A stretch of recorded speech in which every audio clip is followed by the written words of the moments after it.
Hello students, this is Dr. Shilpa, Professor Physics, Department of Basic Science, Oriental College of Technology, Bhopal.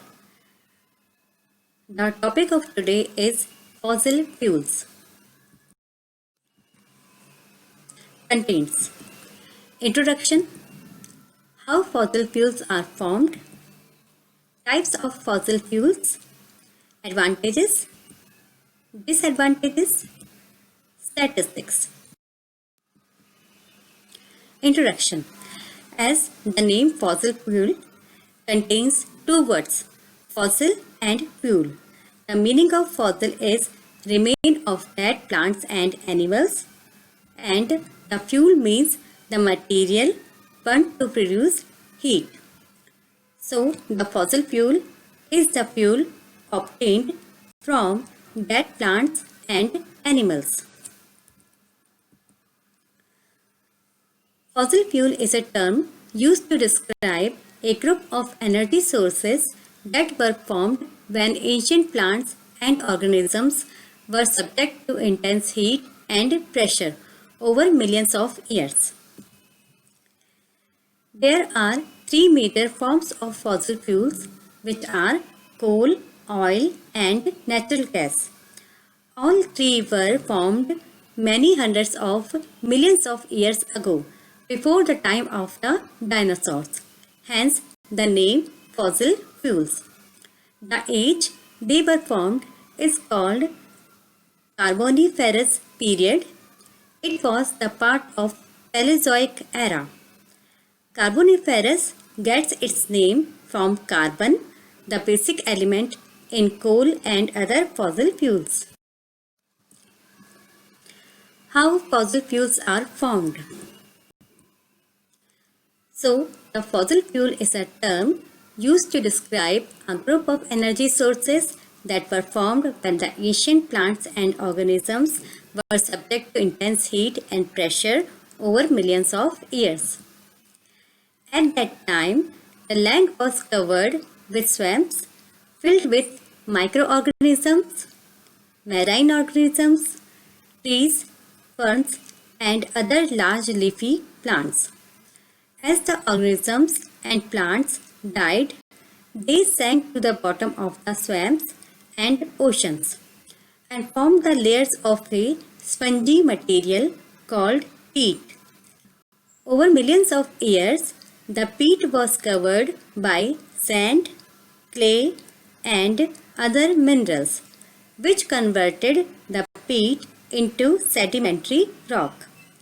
Over time, different types of fossil fuels formed depending on the combination of organic matter present, how long it was buried, and what temperature and pressure conditions existed when they were decomposing.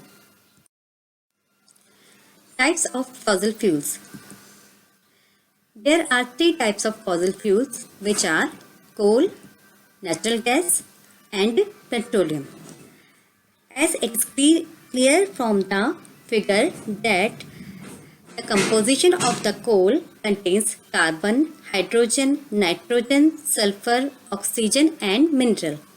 The composition of the petroleum is carbon, hydrogen, nitrogen, sulfur, oxygen, minerals. And the composition of natural gas is carbon, hydrogen, nitrogen, sulfur, oxygen.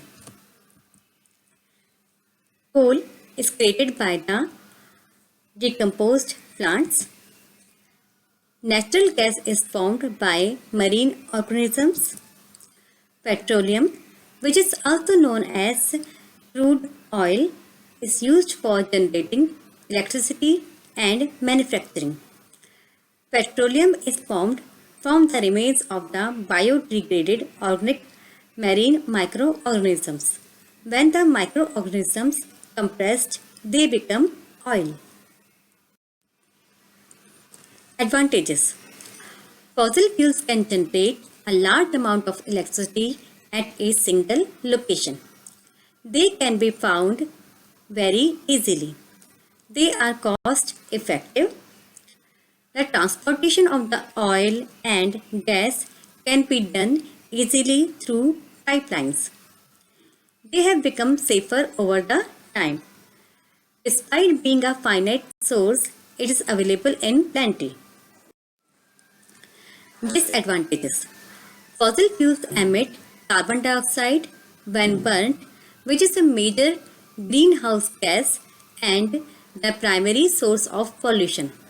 This has contributed to global warming. They are non-renewable resource, that is, once they were used, they cannot be replaced.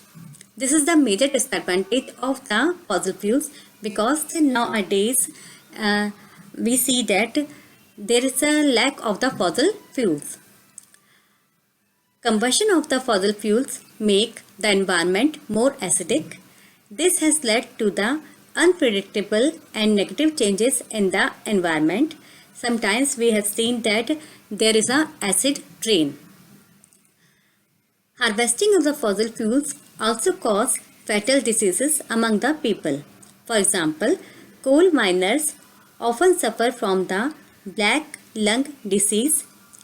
The natural gas dealers are constantly exposed to chemicals and silica, which is dangerous for their health. Statistics. Now in this graph, I have shown the consumption of the fossil fuels worldwide.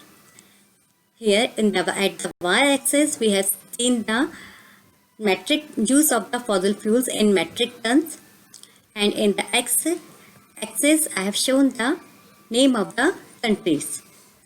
So it is clear from the graph that China has used maximum of the fossil fuels, which is near about 4.75 metric tons. The lowest consumption of the fossil fuel by the country is the Kazakhstan, which have used only 0.1 metric ton of the fossil fuels. Then Thailand, then United Kingdom. As we see that the United States have used is the second country which have used the maximum fossil fuels, which is near about 2.1 metric ton, and India is the third country which has used the fossil fuels, which the contribution of the India in the consumption of the fossil fuel is near about 1.2%. Then the fourth country is the Russia, and so on. We have seen that the consumption of fossil fuels in other country is very less. Now, what are the future plans, or what is the statistics that we have made in India for the consumption of the fossil fuels? So, India's share of the global energy demand to rise to 9% by 2035. The share in the primary energy consumption percentage in 2035 will be like that. The share of the India will be 9%.